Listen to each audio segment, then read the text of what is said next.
नमस्कार, स्वागत है आपका बीटीवी न्यूज में। आपके साथ मैं हूं सना। सबसे पहले आप सभी दर्शकों को बीटीवी परिवार की ओर से नव वर्ष की हार्दिक शुभकामनाएं। और आइए शुरू करते हैं खबरों का सिलसिला इस खबर के साथ। नए हिट एंड रन कानून के खिलाफ ऑटो रिक्शा चालक भी लामबंद हो गए हैं। ऑटो रिक्शा चालकों ने विरोध प्रदर्शन करते हुए मांग की है कि ड्राइवरों की सुरक्षा के लिए भी कानून बनाए जाना चाहिए। यह काला कानून नहीं चलेगा। ऑटो यूनियन के सदस्यों ने सिविक सेंटर में प्रदर्शन करते हुए कहा कि केंद्र सरकार द्वारा लाया जा रहा हिट एंड रन का नया कानून खामियों भरा है, लिहाजा उसे वापस लिया जाए।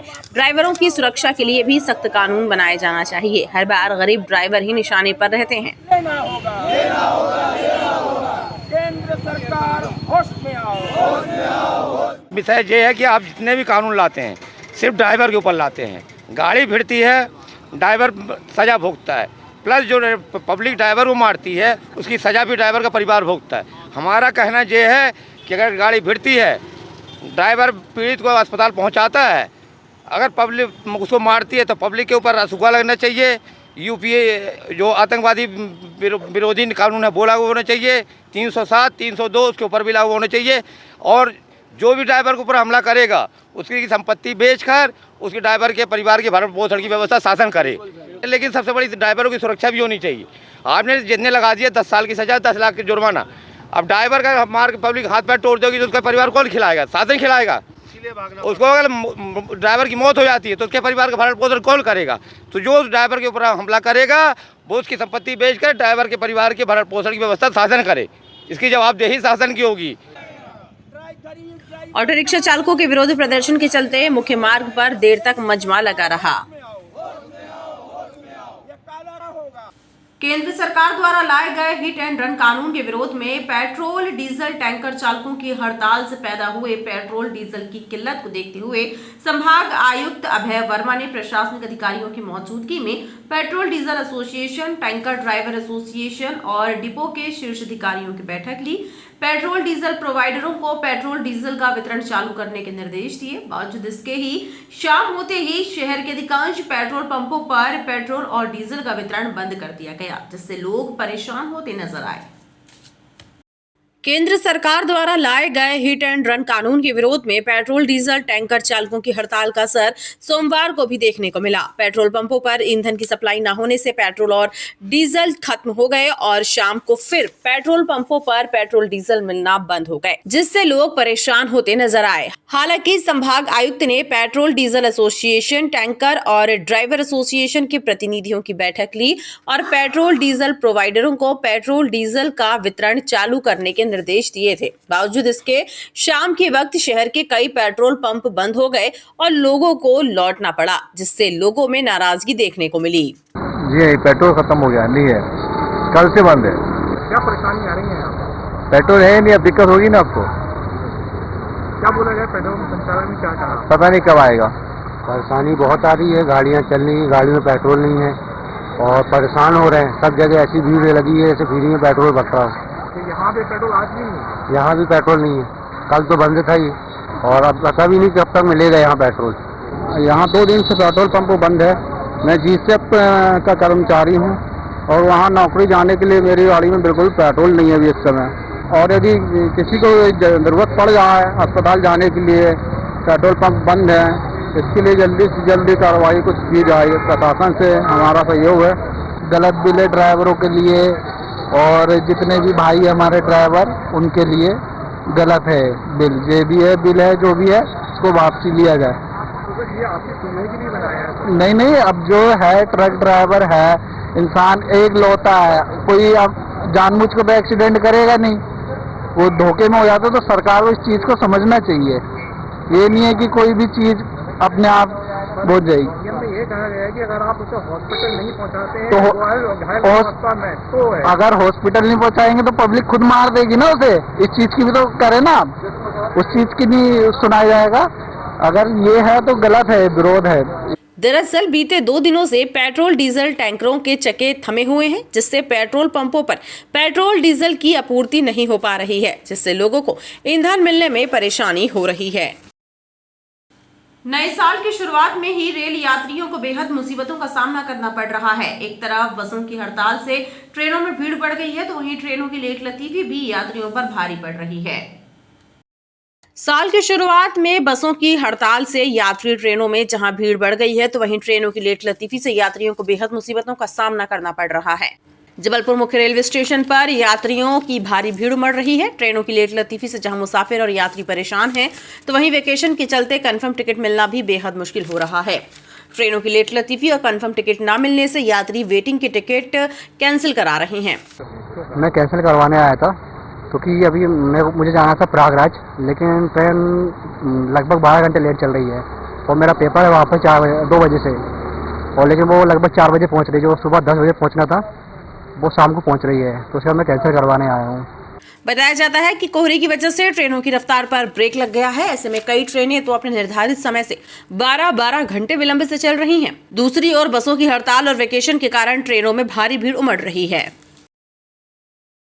पर्यावरण संरक्षण का संदेश लेकर अयोध्या से रामेश्वरम तक पदयात्रा पर निकली एक राम भक्त महिला श्रद्धालु का गौरी घाट में भव्य स्वागत हुआ। करीब 1300 किलोमीटर की पदयात्रा कर जबलपुर पहुंची महिला श्रद्धालु ने कहा कि जल जंगल का संरक्षण बेहद जरूरी है।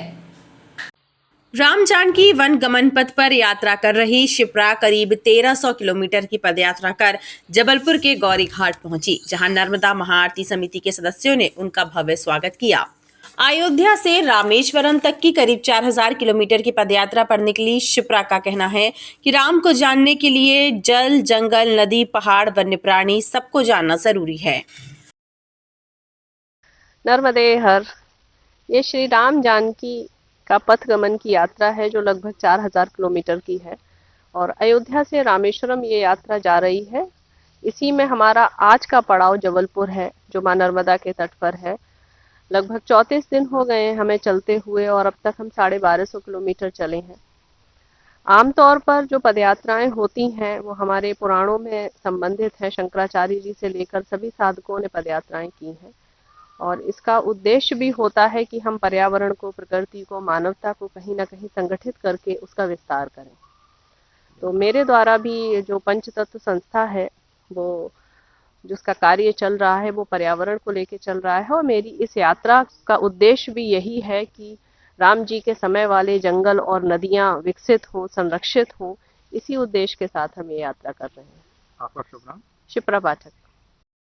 पदयात्रा कर रही महिला श्रद्धालु का कहना है कि रास्ते में पड़ने वाली सभी नदियों के जल से रामेश्वरम का जलाभिषेक करेंगी।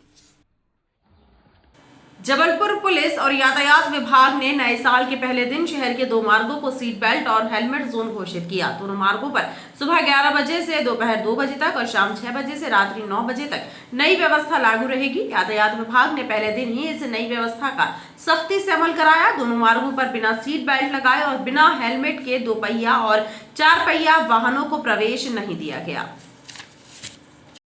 नए वर्ष में जबलपुर पुलिस और यातायात विभाग ने नई पहल करते हुए शहर के 2 मार्गों इलाहाबाद बैंक चौराहे से चुंगी नाका और सदर गणेश चौक से पैंटीनागा मार्ग को हेलमेट और सीट बेल्ट जोन घोषित किया है। इन दोनों मार्गों पर सुबह 11 बजे से दोपहर 2 बजे और शाम 6 बजे से रात्रि 9 बजे तक बिना हेलमेट और सीट बेल्ट लगाए वाहन चालक वाहन नहीं चला सकेंगे।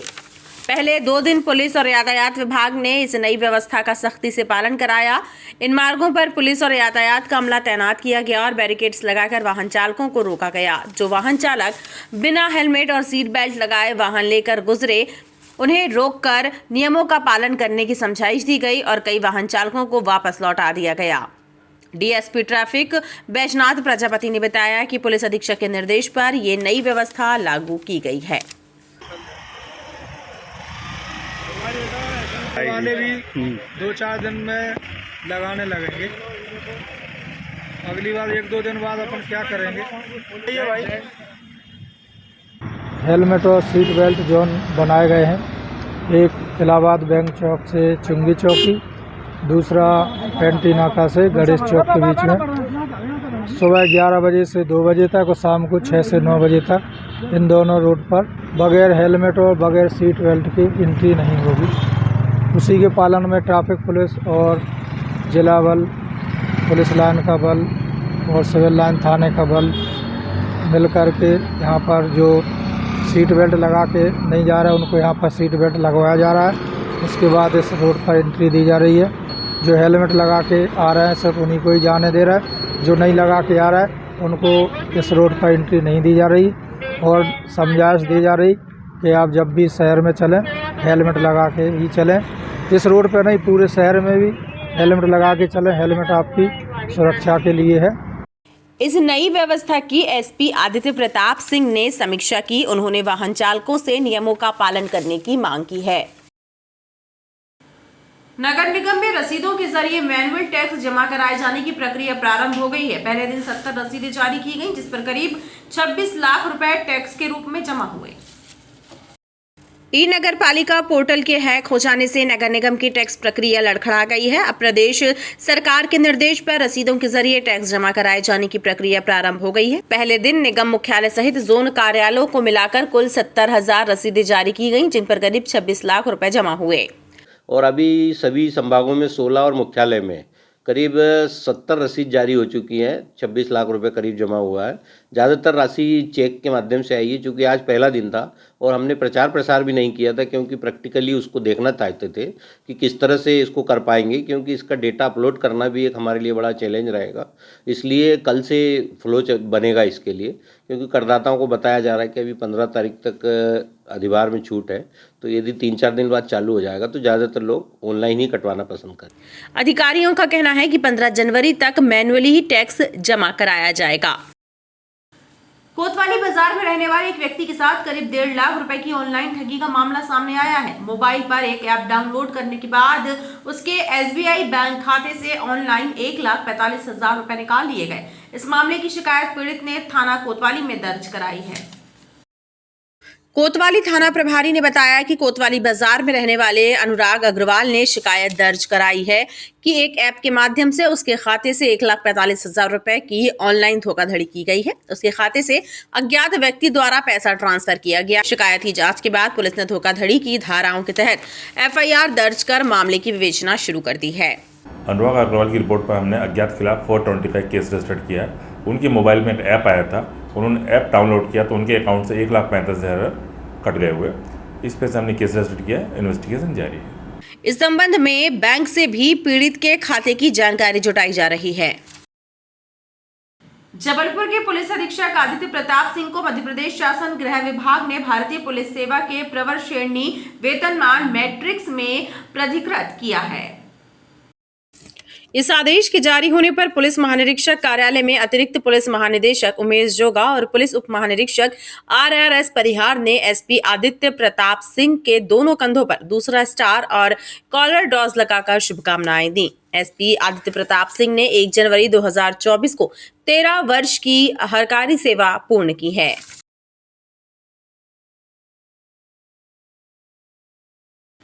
सतपुरा रेलवे ब्रिज के नीचे रेल की पातों पर एक अज्ञात युवक के रेल की चपेट में आने से मौत हो गई। युवक का शत-विशत शव पुलिस ने पोस्टमार्टम के लिए भेजा है और मामले में मर्ग कायम कर मृतक की पहचान करने का प्रयास शुरू कर दिया है। सोमवार की देर शाम सतपुरा रेल ब्रिज के नीचे एक युवक की ट्रेन की चपेट में आ जाने से मौत हो गई। घटना की जानकारी लगने के बाद घमापुर पुलिस मौके पर पहुंची थी। पुलिस को रेल ट्रैक पर युवक का शत-विशत शव मिला, जिसे पुलिस ने मेडिकल कॉलेज अस्पताल भेजा और मामले में मर्ग कायम कर घटना की जांच शुरू की। वहीं मृतक की शिनाख्ती के प्रयास भी शुरू कर दिए गए हैं। अज्ञात व्यक्ति के ट्रेन से कटकर मौत होने की सूचना आई है, जिस पर मौके पर पुलिस पहुंची है, कार्रवाई की जा रही है। सतपुरा ब्रिज के नीचे नेताजी सुभाष चंद्र बोस मेडिकल कॉलेज परिसर में 2 कर्मचारियों के बीच विवाद का मामला सामने आया है। अस्पताल में कार्यरत विकलांग कर्मचारी ने एक अन्य कर्मचारी के विरुद्ध मारपीट का आरोप लगाया है। मेडिकल कॉलेज के सर्वेंट क्वार्टर में रहने वाले एक दिव्यांग कर्मचारी देवी प्रसाद महोबिया और मेडिकल के कर्मचारी सत्येंद्र उर्फ चिंटू के बीच मारपीट का मामला सामने आया है। विकलांग कर्मचारी देवी प्रसाद और उसके परिजनों ने आरोप लगाया कि सत्येंद्र उर्फ चिंटू ने ड्यूटी से लौटते वक्त देवी प्रसाद महोबिया के साथ मारपीट की। परिवारजनों ने बताया कि सत्येंद्र उन्हें क्वार्टर खाली करने के लिए धमका रहा था। मैं ड्यूटी से ऑफ होके चाबी जमा करने जा रहा था, वो चौकीदारी पद पे है और दारू पिया था। बोले तेरे को मारूंगा, तुम लोग बहुत ज़्यादा बनते हो। हमने कहा कुछ नहीं किया। मैंने चाबी उसको लिफ्ट वाले को दिया और सीधे और मेरे को आया, कुर्सी 2 बार पटक दिया मेरे ऊपर, खून 2 बार टाँका लगा, पीठ में लगा, मेरे पैर में लगा। देवी प्रसाद दिव्यांग हैं और मेडिकल में कार्य करते हैं। उन्होंने घटना की शिकायत गढ़ा थाने में दर्ज कराई है। नए साल के पहले दिन पर्यटन स्थलों, पिकनिक स्पॉट्स और उद्यानों में सैलानी आनंद लेते नजर आए। लोगों ने उत्साह और आनंद के साथ उद्यानों में परिवार के साथ नव वर्ष का लुत्फ उठाया। नए साल के पहले दिन भी पर्यटन स्थलों, पिकनिक स्पॉट्स और उद्यानों में लोग नया वर्ष मनाने पहुंचे। परिवार मित्रों के साथ पर्यटकों ने नए साल के पहले दिन को उत्साह और जोश के साथ एंजॉय किया। शहर के उद्यान भी पर्यटकों से पूरी तरह गुलजार रहे। बच्चों ने यहां झूलों और गेम्स का आनंद उठाया, तो वहीं युवा और बुजुर्गों ने भी पूरे दिन को परिवार और मित्रों के साथ एंजॉय किया। शहर के भंवरताल पार्क में सैकड़ों की संख्या में पर्यटकों की भीड़ नजर आई। शहरी नहीं बल्कि अन्य राज्यों और जिलों से आए पर्यटक भी नए साल की खुशियां मनाने के लिए अपनों के साथ उद्यान पहुंचे और मौज मस्ती की। आज नए वर्ष का पहला दिन है और यहाँ पे बहुत अच्छा लगा। यहाँ पे झूले देखने मिले और हम लोग ने एंजॉय किया। हम लोग ने प्ले किया, गेम्स खेले और खूब एंजॉय किया है।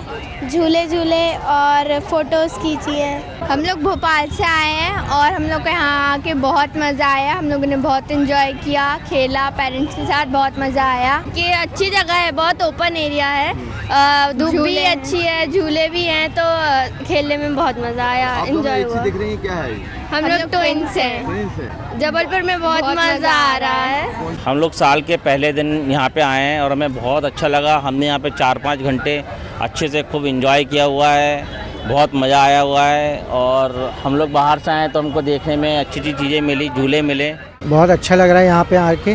बहुत सारे परिवार, बहुत सारी फैमिली बैठी हुई हैं, एंजॉय करने आए हैं। बहुत अच्छा महसूस किया आज गार्डन में। यहाँ पे बड़ा अच्छा माहौल बना हुआ है। नव वर्ष का पहला दिन है, पूरी फैमिली परिवार सब एंजॉय करने के लिए आए हैं। चारों तरफ माहौल बहुत अच्छा है, सब बच्चे घूम रहे हैं और बच्चे काफ़ी एंजॉय कर रहे हैं यहाँ पर, और काफ़ी अच्छी व्यवस्था बनी हुई है यहाँ पर। ऐसा कोई दिक्कत परेशानी नहीं है किसी को, कोई दिक्कत परेशानी है, सब अच्छा बढ़िया। लोगों ने पिकनिक स्पॉट्स पर मनोरंजन, गेम्स और स्वादिष्ट पकवानों का आनंद उठाया और खास अंदाज में नए साल के पहले दिन को जमकर एंजॉय किया। खबरों का सिलसिला लगातार जारी रहेगा। आप देखते रहिए BTV न्यूज़।